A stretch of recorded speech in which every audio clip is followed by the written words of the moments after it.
Welcome to another episode of Tell You First. So in today's episode of Tell You First, right, we're going to delve deep into the deep annals of Singapore internet history by talking about a very unfortunate incident that happened a number of years ago, right? And I think you and we talk a lot about pop culture and internet history in Singapore. But I thought it'd be interesting to get someone who's really, deep dived into this particular topic, not once, but twice, with 2 articles that he's written about this personality and this topic. Both those articles also went viral, and they kind of bookended the particular event we're going to be talking about. And today we got the writer and co-founder of Rise Media, Julian Wong, here with us. And the first article that he wrote about this topic, and in case people haven't seen from the headline and all, this topic is about Steven Lim and the deadly Muay Thai match that he was involved in. But you also wrote these 2 articles about Steven Lim that bookended that event. Can you talk a little bit about that, the name of the article and what you remember about getting into it and why do you write it? So I think this article was written maybe 7-8 years ago in April 2017, if my memory still serves. Yes. So I think the title of the article was Steven Lim, One Last Shot at Fame. So the Steven Lim story happened when we got to know someone who was running a small video outfit called Mongrel Magazine. So they're not around anymore. Okay. But they came to us because they were like, hey, I've seen you guys publishing on social media. We know this person, Steven Lim. You might have heard of him. You might have seen him on Singapore Idol. Yeah. We're thinking of doing a video on him. And, would you want to collaborate on this? So when this opportunity came up and I, got the opportunity to write about it, because back then, Rise Media was just 2 of us, right? So it was Mark, my co-founder, and myself. And I was doing most of the writing at the time. I was doing my research on the guy, seeing all the stuff that's been out there about him. And I think generally our approach to stories was that we always tried to take a perspective that others did not. Yeah. And looking at someone like Steven, he's kind of that guy that he's treated as, like, everyone knows that he's the butt of all jokes except him, right? People are getting him to appear on, eating competitions. They're getting him to, state certain antics. Yeah. But it's always at the cost of him appearing like a joke, right? But just at that, I mean, maybe it's, I think for the lay listener, right? Yeah. Maybe it's good to just sort of explore what we know about Steven Lim, right? So I do want to ask Harish, Steven Lim, I mean, I'm sure you know the name, but what is the name? I mean, what do you think of when you think of Steven Lim? Similarly, someone who is almost willing to do anything to get attention. I do know that he appeared on Star Search and Singapore Idol. I personally saw him at my friend's 21st birthday party, where, I mean, it was in a house, it was a big house, a lot of people there, and unsurprisingly, he appeared because it was her mom who got it as a gift.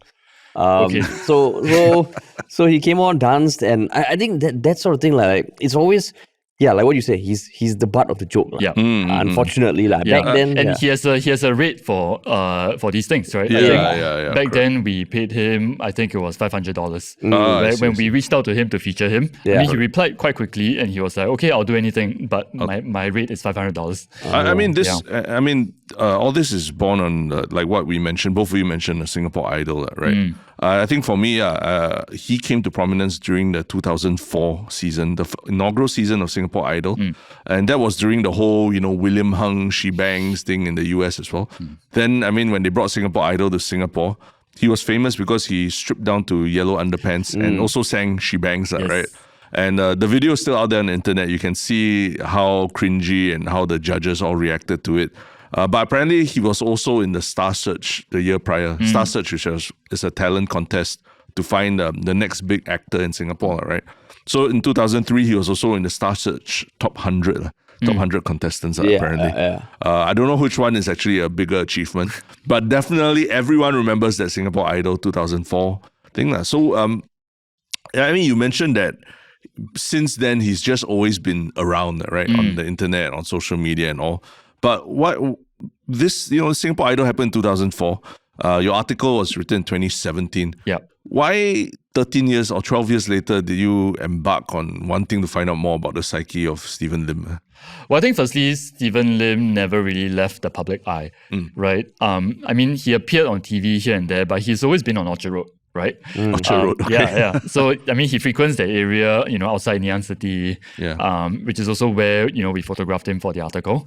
What was he do on Orchard Road when you say he's on Orchard Road? So I think back then he was doing a couple of things. I think he's quite well known for doing this whole thing around plucking people's eyebrows. Yeah. But the other thing that I think some people may not know is that he's actually a talent scout. So he runs a legitimate business supplying calafairs to TV shows. Okay. So usually what he's doing is that he's recruiting people. Yeah. And I mean, he tends to bring in, I guess, his particular kind of crowd, but it is something that he has actually built a business around. Yeah. And it's still going on today? I'm not sure if it's still going on. I think might need to fact check that. Okay. At the time, yes. Yeah. So yeah, he's always been very prominent. Orchard Road, you see him around outside Far East Plaza sometimes. Yeah. So I think in the Singaporean consciousness, Steven Lim has always been a public personality. They see him around. So I think it was still, he's been relevant. Yeah.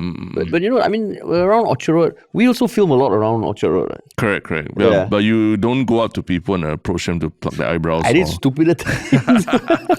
So you want to be like Steven Lim? No, but not on a long-term basis. Not on a long-term basis. But I mean, I think the article caught the attention of a lot of people. I think you even were the one who pointed it to me. What do you remember when you first read the article about Steven Lim? I mean, there was a certain sadness to it about someone who's been trying for by then 13 years since his peak of fame and not making it by any means. And I remember thinking, we had been doing our own, media career for a few years already, and I'm thinking, oh my God, is this my future?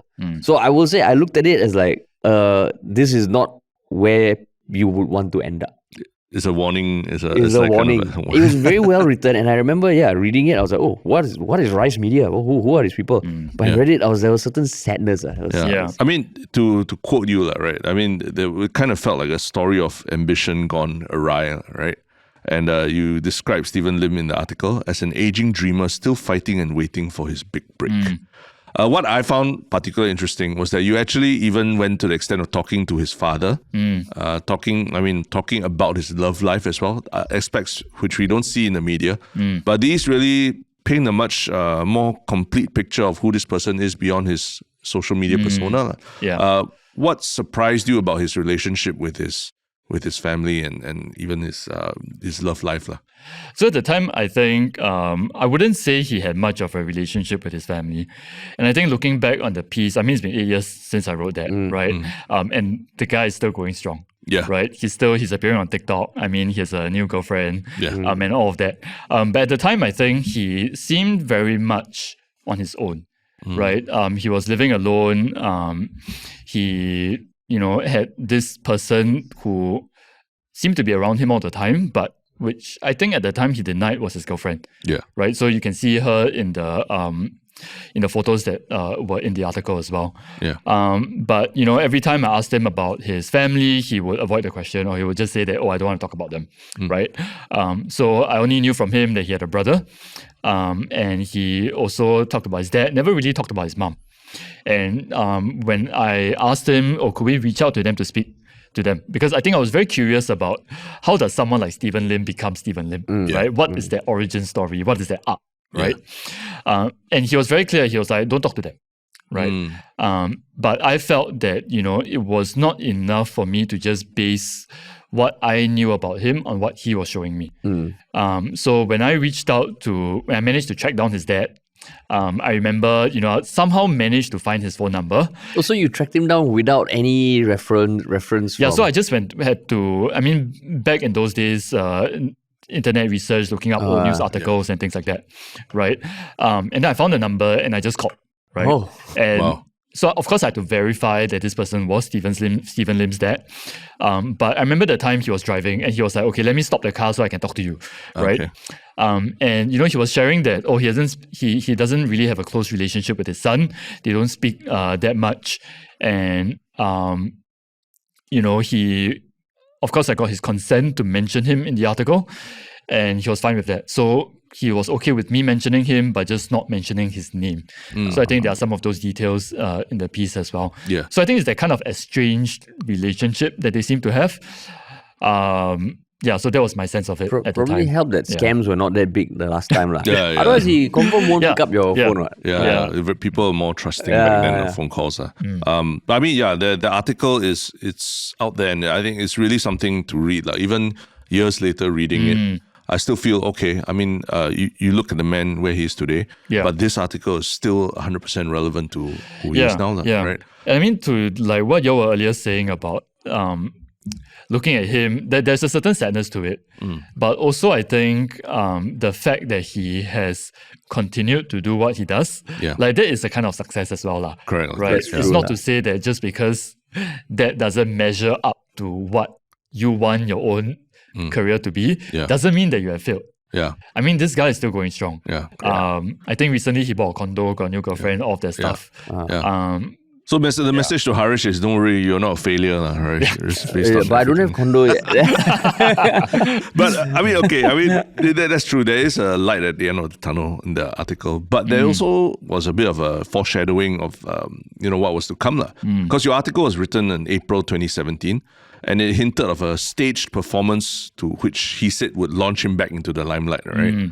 And then it was later announced about half a year later that he would take part in a Muay Thai bout at the inaugural Asia Fighting Championship to be held on September 23rd, 2017. So that was almost like, just half a year later.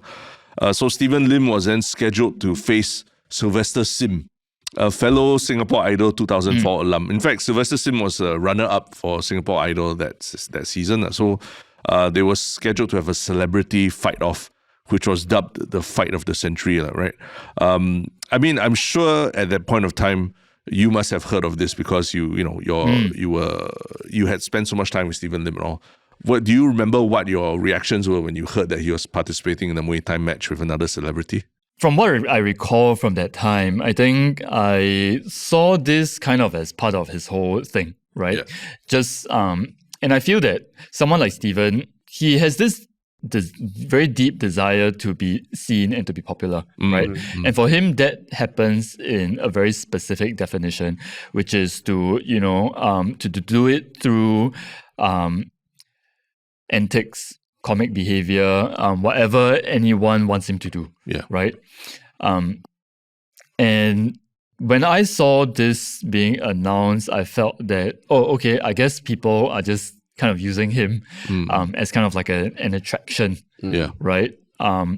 And if I recall at the time, the company that started this whole thing, the events company behind it and all of that, I think this was their first event of this type that they were organizing. Right? They didn't have like a track record of like organizing fights and stuff like this. Specifically, it was the Muse Fitness Club Singapore and the event company Exceed Events, right? So later on, when everything kind of played out, and there were people who were calling it a marketing stunt. I did feel that it was of that sort. Yeah. Okay. I mean, but for you, Harish, do you remember when this fight was announced, or did it even register for you? No, it did register because I think around that time, the whole concept of white collar boxing was starting to get a bit more popular. And I had heard some of my friends had participated. So when I saw this, I was like, okay, this is just a one-off marketing thing. I thought that as well. Because, I mean, just a few years ago now, you get like people fighting retired Mike Tyson, and it becomes so gimmicky now. But back then, it felt like, okay, this is another gimmick. I don't think I was excited by it. I just thought, this guy's still going strong. I remember back then because MMA, like mixed martial arts, now is very mainstream. But this, like 7-8 years ago, it was still a very new thing. And, UFC wasn't really very big in Asia yet. They hadn't been holding events here that much. And one championship and all in Singapore. So I think there was a bit of let's cash in on this. Let's see what we can do with MMA and make it popular. But I did find it quite peculiar that they got Steven Lim and Sylvester Sim. They're not trained athletes in any way. They're purely like entertainers, right? Singers, and even the size difference and all was quite different. I mean, Sylvester Sim was 34 years old. Steven Lim then was 41 years old. So it's like a 7-year gap, right? And you look at them in terms of size when they had a press meet or something. The size difference between them was quite stark as well, right? I mean, it did seem like a bit odd that this thing was happening, but I mean, to very few people's surprise, there were big changes to the event right before it happened. Even before we get there, like another thing that struck me was like, what the hell has Sylvester Sim been up to? Yeah, that's right. Because he took part in Singapore Idol 2004. Singapore Idol 2004, same one. So the runner-up, he was the runner-up. Yeah. So I know he had been performing, singing, still an entertainer. But never performed at NDP or? Maybe he didn't fit the profile of an NDP singer, right? Yeah. If you know what I mean. Catch my drift. Yeah. But I mean, it was a bit of a strange matchup. And unsurprisingly, on September 22nd, the day before the event, it was announced that Sylvester Sim had dropped out. And it was due to insufficient insurance coverage. He couldn't get enough insurance to cover the event. But they managed to get someone to step in, Pradip Subramanian, a 32-year-old, very serious bodybuilder, and then the president and director of the World Bodybuilding and Physique Federation of Singapore came in to take Sylvester Sim's place.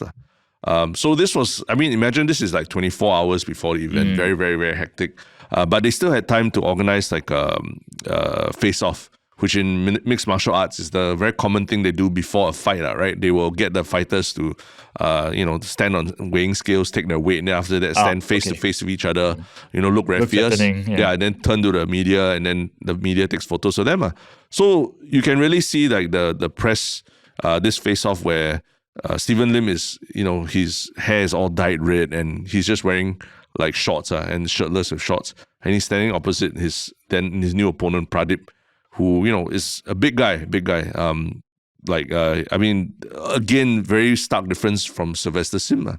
So, like for you, like if you hear of an event like being changed in such a drastic way, like 24 hours before, what were your immediate thoughts about the event be? Honestly, I didn't think too much about it. I mean, I assumed that everything was in order, that they had done the proper checks and stuff like that, and they knew that this was the right person. Like I assumed that they had the right expertise to make this change at the last minute. I mean, for me, it was like I can't remember whether I even noticed that there was a change happening. But looking back, I think my first thought would be like, okay, this is people who are not good at planning events, and this is going to be a something. I mean, it doesn't feel professional. A shit show, basically. Shit show. So, I mean, as in someone who watches MMA, I think last minute pullouts or replacements are always a very big red flag. Right.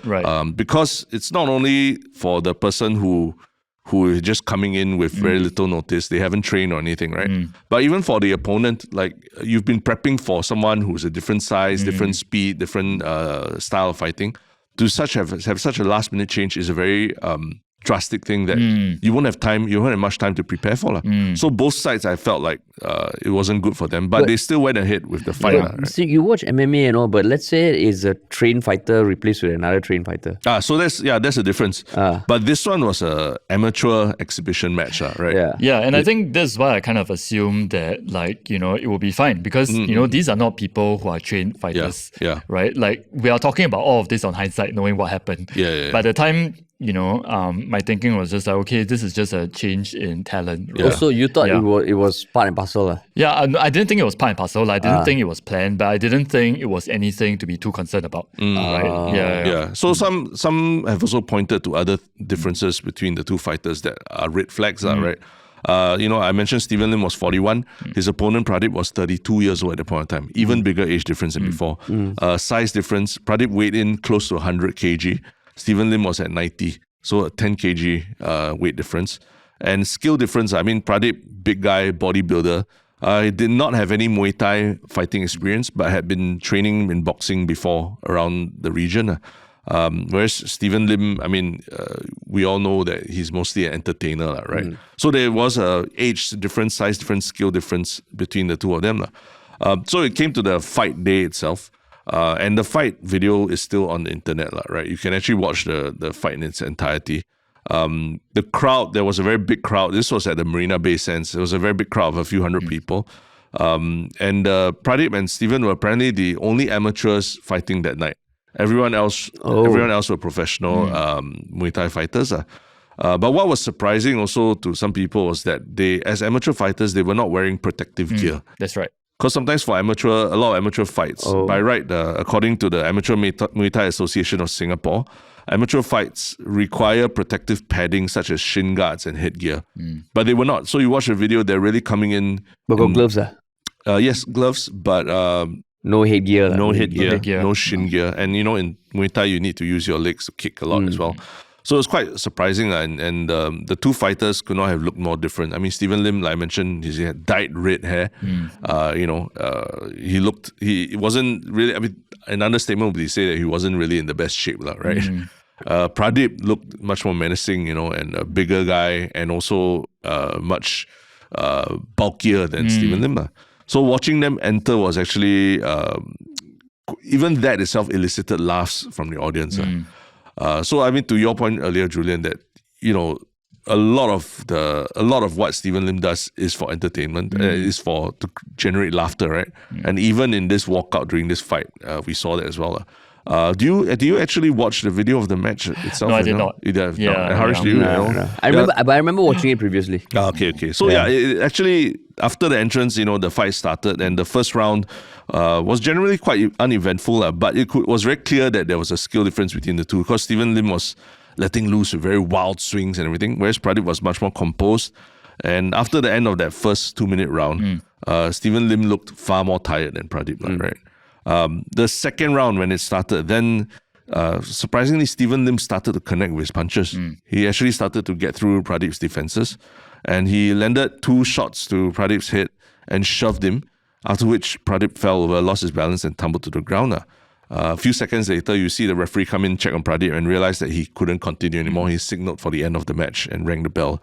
So technically, Steven Lim won the match by technical knockout. And you can hear the audience roaring because it's completely unexpected, right? Something out of left field to think that Steven Lim could actually win this match against a bodybuilder. Yeah. I mean, one of the things after that is that the fight video, because a lot of this happened in the ring while Steven Lim was being declared the winner, while he was being interviewed.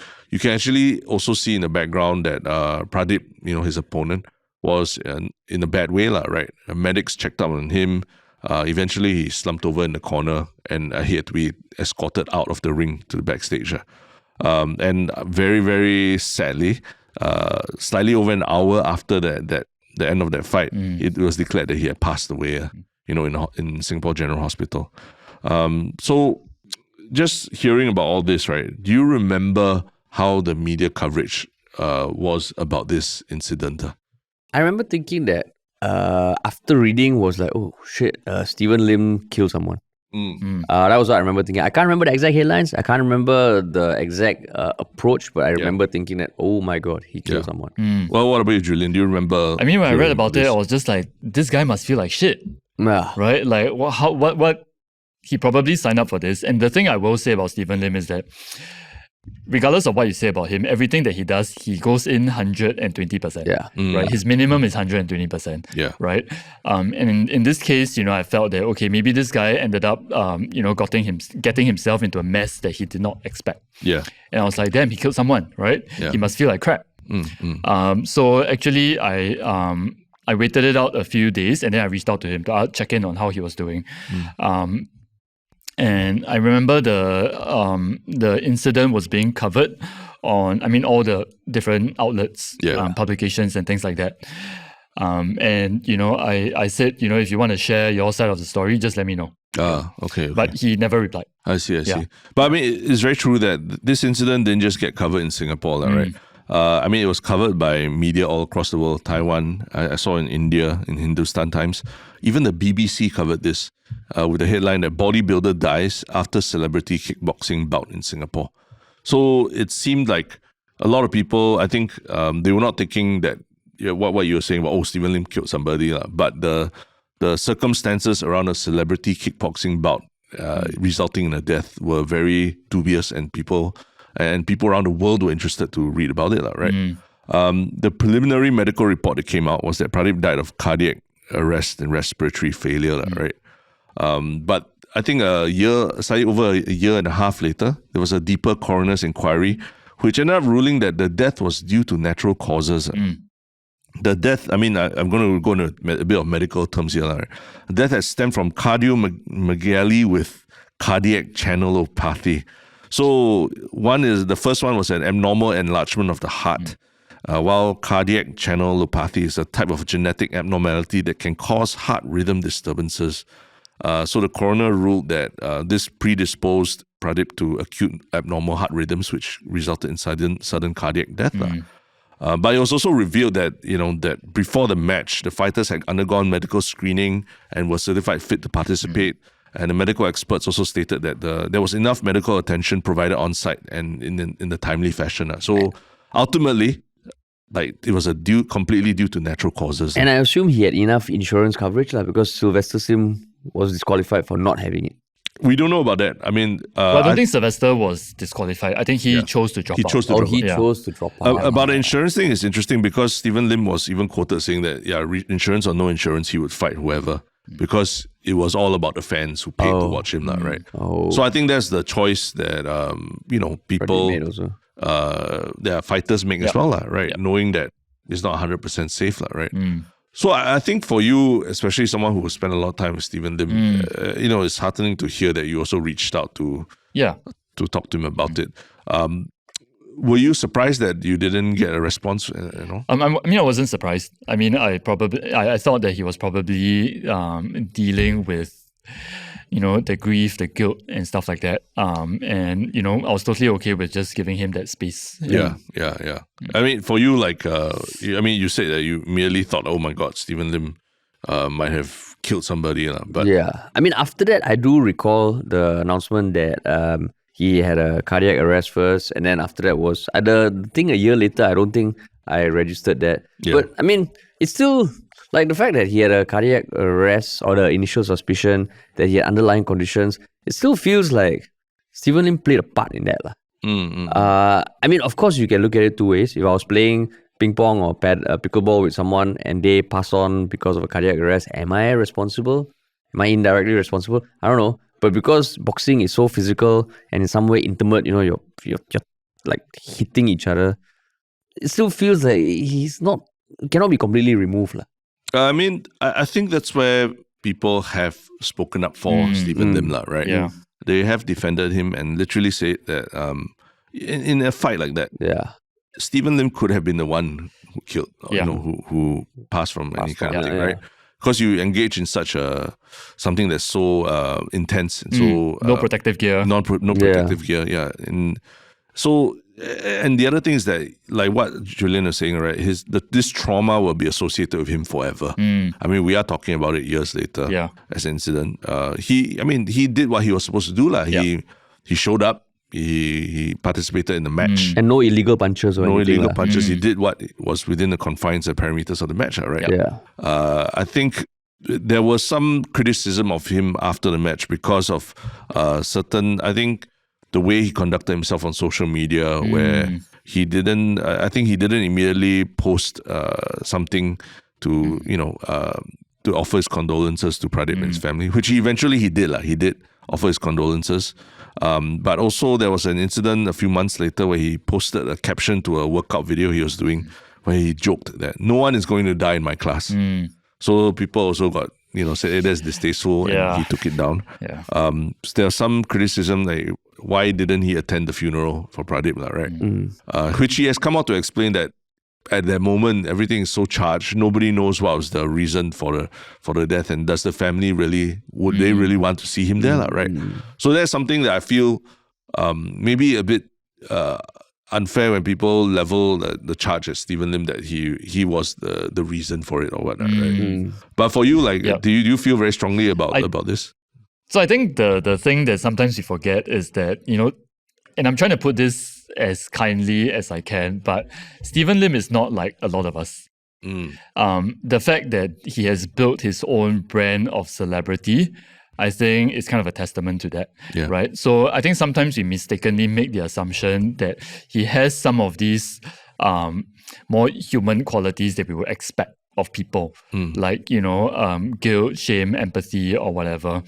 But in my interactions with him, I think he has that, but he seems a little bit more disconnected from those things. And I think a lot of his identity and sense of self is built around this public persona that performs. Yeah. Right? So to me, on hindsight, when I think about it, it feels on brand for him. I'm not saying that his behavior is okay, but it feels on brand. Right. That I think for him, a lot of his journey is just about, okay, what's the next thing? What's the next thing I'm going to do? Right. What's going to get me famous? What's going to keep me on sort of that treadmill of fame? Yeah. Right. So even if you look at him now, I mean, he's basically reinventing himself like every other year. Right. He's done so many different things. Yeah. And so I feel that the darker side of this is that he maybe lacks a bit of that capacity to really confront, things like guilt, right? And feeling bad for his actions. Yeah. He probably just felt, oh, y'all paid me, I'm a professional, and I just did my job, right? Everything that happened is really kind of beyond him. But in one of the articles, you also said that he was one of the nicest people you've ever met. He's a very sweet guy. Yeah. So when I was writing the first article, I spent 3 entire days with him. Yeah. So when you spend that much time with someone, you see the front that they want to present. Yeah. And then you see the moments when their front drops. It doesn't drop a lot, but it does drop. And I think I was quite struck by this moment when I think on the 3rd day when I was going to meet him, and I went to tapao lunch for him, right? And so I went over to his place, I brought him food, and then he was like, oh, you bought lunch for me too?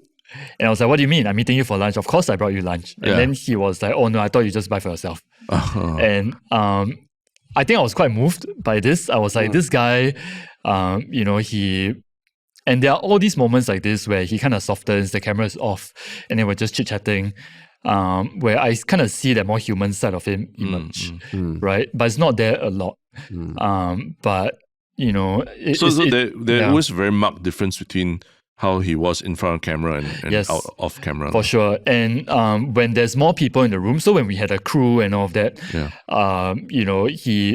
that performer side of him comes out a lot more. When I met him for lunch, it was just me, right?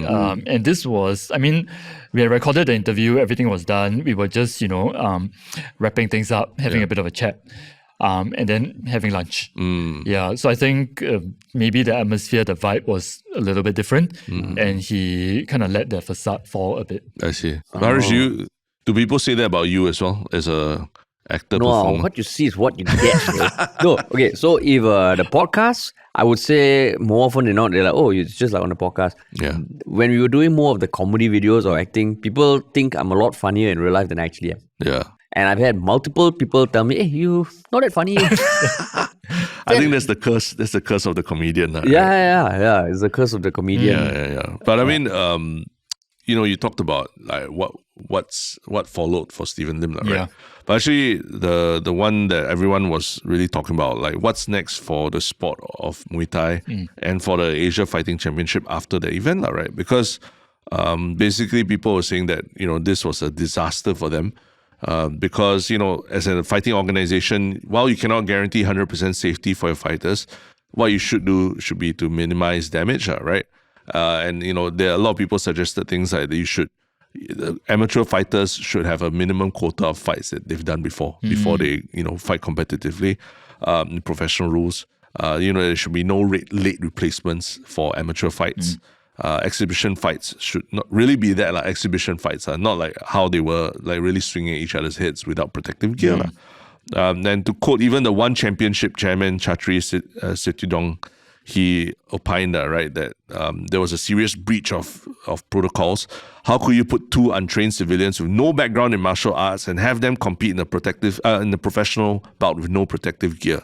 And he pointed out the fact that even though Pradip was a bodybuilder, having big muscles doesn't mean you can fight, because it takes years of training to hone your technique, and untrained civilians don't know how to protect themselves, which is the first rule of martial arts, right? Even the coroner said that being fit in one sport doesn't necessarily mean that you're fit for another sport. Right.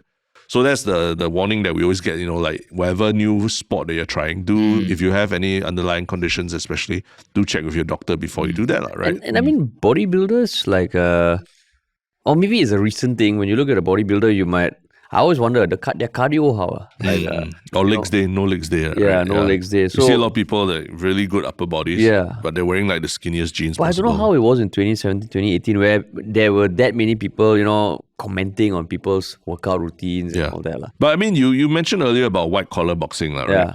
Essentially, white-collar boxing, isn't it, that they're taking people from their office exactly. environments, then they enter a boxing match. And they probably have not fought before. Yeah. So why is it like still celebrated? Or I don't know, because I know personally friends who have done it.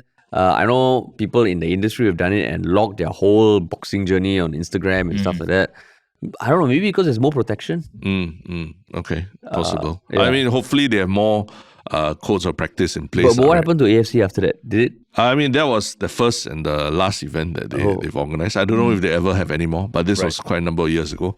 I think Sports SG itself, I think as a result of this event, they actually instituted, or they claimed that they were going to institute a new code of practice to be more prescriptive even for privately organized sports events such as the AFC match. Because I think right now they are not, back then they were generally self-regulated and there were no prescriptions of what you needed to do, right? But I think most unfortunately, right, for Pradip and his family, I think the sad thing is they lost a brother, a son, and someone who really was in the prime of his life. I think some of the media interviews, he said that he was in the midst of setting up his own gym as well, and he was a fitness instructor to a lot of people. Yeah. So it was a really, really unfortunate incident that that really led to this reckoning, right, for Steven Lim as well. And I think the moment of reckoning was not just for Steven Lim, but I think for people who operate in the media and event space, right? And I think as much as these people are public figures who, yes, they do things because they want to be famous, I do think we have a responsibility also to think about, what kind of situations are we putting them in and what are the implications of that, right? So, I mean, yes, we could say that definitely Steven Lim had a role in this, but who put him there? Right? It's not as though he publicly, challenged this guy for no reason and just like, hey, I want to fight you. Right? That's not what happened. Correct. Right? He was probably paid. He was asked to do this. He was put in a situation where we are assuming professionals knew what they were doing. And in this case, I think, if I recall correctly, the events company that was behind this, I think it was their first fighting event. I think the company had only started like the year before. So As a fighting company or just like as an events company? Events company. Yeah. Oh. So not much of a track record to speak of. And then you want to do something at this level, right? I mean, it's something we should question. Right? I mean, even the One Championship chairman, he said the organizers wanted entertainment at the expense of a human life, right?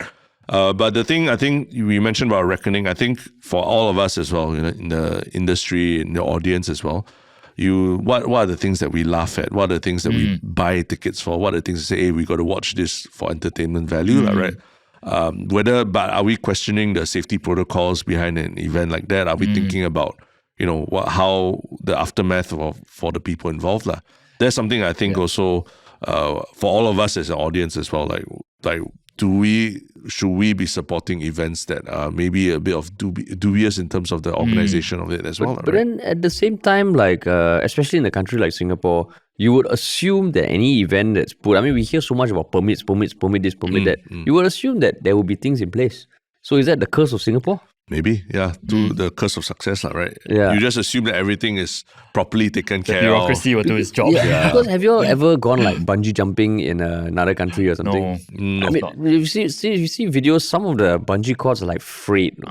So I almost feel like if you're going to jump there with a frayed bungee cord, okay, if something happens, the sign was there, like, Or if you're taking an amusement park like roller coaster, some of those are like scary, creaky or something. Then you go in already thinking, okay, there's a bit of distrust there, but in Singapore, maybe that's the curse of Singapore. Correct. Yeah. It is something that we cannot take for granted all these rules and regulations that we think are in place. But then we realize actually maybe they're not and sometimes it can feel very exploitative when the people who don't know better are involved in these events.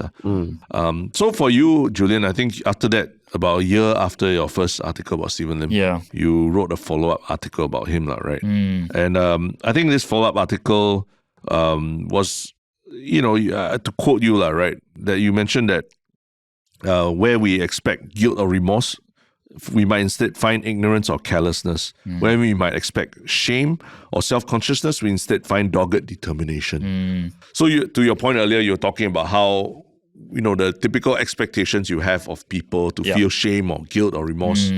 Maybe that's not something we can project onto someone like Steven Lim. Right? Yeah, and I think at the time, I myself was kind of wrestling with this a little bit, right? Like I expected him to be more guilty or to show more remorse. And, so when I reached out to him after the fight, he didn't reply. But later on, we actually continued. We had another conversation where he was telling me about, he bought a new TV at home. He has a new gaming setup and stuff like that. And he was saying, hey, come over, we can play, games on my PC and all that. And I think it kind of struck me that this guy has moved on. Right? And then there's all this stuff about his fitness class that we saw on social media and stuff like that. So when I wrote the piece, I think I was also, I had certain expectations about what would happen. And for me, I was trying to understand how is it that someone can be like that, right? And I think I was just kind of slowly accepting that maybe that's just who he is, right? That's the kind of the structure of his personality. Yeah. That,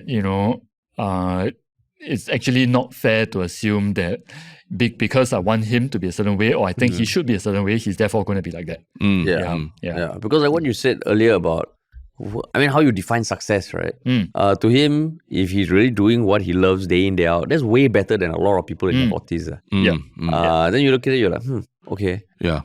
I do. Someone on the internet did point everyone to this very interesting video that was from 2012. So this is 5 years even before the boxing match, right? There was a 2012 video that was a promotion for a branch of Popeyes, the fast food restaurant Popeyes that was opening in Punggol. And that video was just featured a bunch of people who were lining up to eat at Popeyes nuggets at Punggol, right? And in that crowd, Steven Lim was in there, Naomi Neo was in there, D. Kosh was in it, and they were being interviewed by a very young, precocious reporter by the name of Amos E. This is it. So that's a cultural moment. So it was a cultural moment. All these people were in the video, right? So a lot of people commented, I can't believe that all of them was captured. Were captured on video in 2012. But nowadays, when I look back at I came across that video again while researching this, and I looked at all the characters. I'm like, Steven Lim is the same as he was today as he was in 2012. Yeah. You can't say the same about everyone else in there. Yes. Everyone else in there has, for better or worse, things have happened in their lives. They're different. But Steven Lim is almost exactly the same as he was in 2012, save for, a bit of weight difference and all that. Yeah. So it really is he has really endured, you know, and he has stayed in the public consciousness for decades already. But what do you all think the enduring celebrity of Steven Lim, what does that say about us as a society, us as an audience in Singapore? I think people judge very easily. People project their own perspectives on others a lot. Yeah. And you have to give him some props. Yeah. Julian, how about you? I kind of feel like there are two sides to it, right? So on one hand, I think you got to give it to the guy for the kind of confidence and self-assurance. Like he's so clear on who he is, right? He just go and be that person, just be himself, right? I think we all wish we had some of that. But I think the other side of it is that I think, it's just the spectacle of it, right? So nowadays, when, recently I was watching him, happened to chance across him live streaming on TikTok. Yeah. Right. And he was having quite a heated, maybe heated is not the right word, but a pretty intense argument with his girlfriend. Right. I won't go into the details of it, but it struck me as a conversation that you shouldn't be live streaming to an audience of over 1,000 people, right? But you watch the whole thing yourself. So I was watching it because I wanted to know what's going to happen. I was like, why? Okay, firstly, So what did Terence just say about as an audience? You need to be more discretion, Julian. I feel like there is. So part of it is the audience, is us. Yeah. Part of it is also the technology that's made it so accessible, right? I don't really follow him or stay up to date on his stuff anymore. But it's just like I'm scrolling on TikTok and then he appears.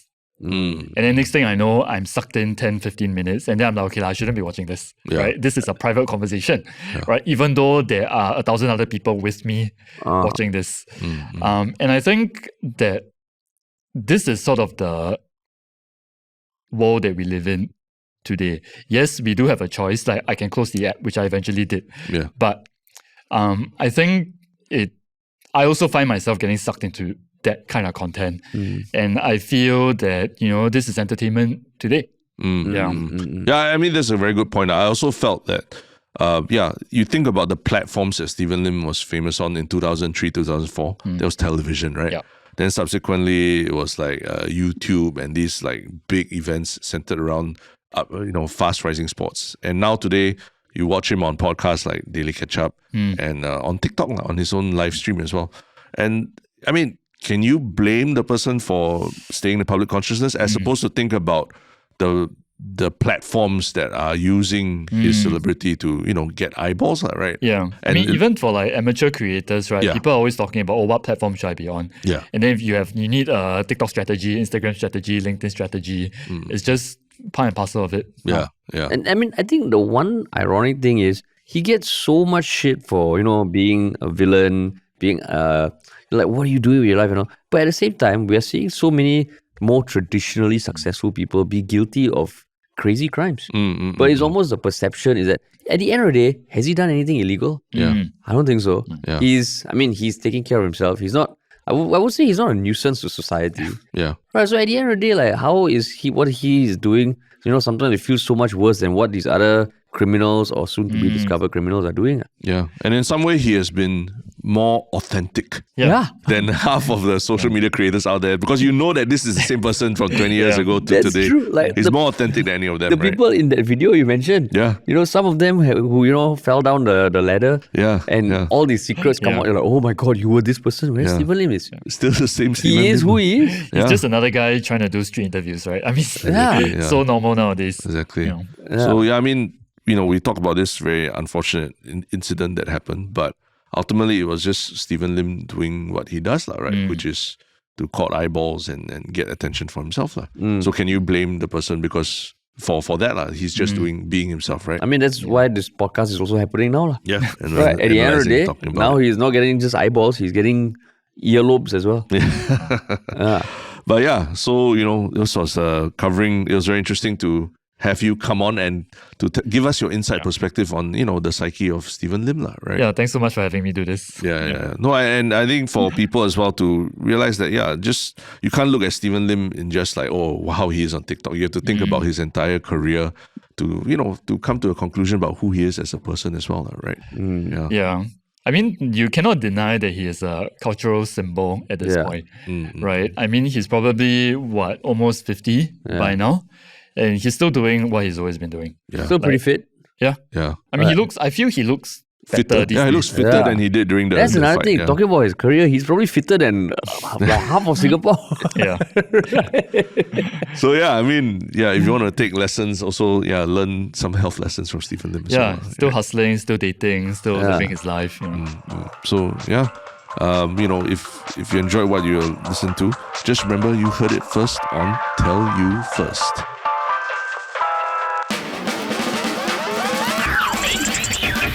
Tell You First is produced by Ministry of Funny and brought to you by MediaCorp. This episode was hosted and produced by Terence Chia and Harish Chelani and featured Julian Wong, sound engineering by Tristan Yak, and special thanks to Danny Cordy from MediaCorp. And if you're a fan of our work, you can follow the podcast on the Me Listen app, Spotify, or Apple Podcasts. You can also watch this episode first on the Me Listen app or on YouTube 1 week later through the MediaCorp Entertainment channel. Links to all this will be in the episode description. Thank you for listening and see you on the next episode of Tell You First.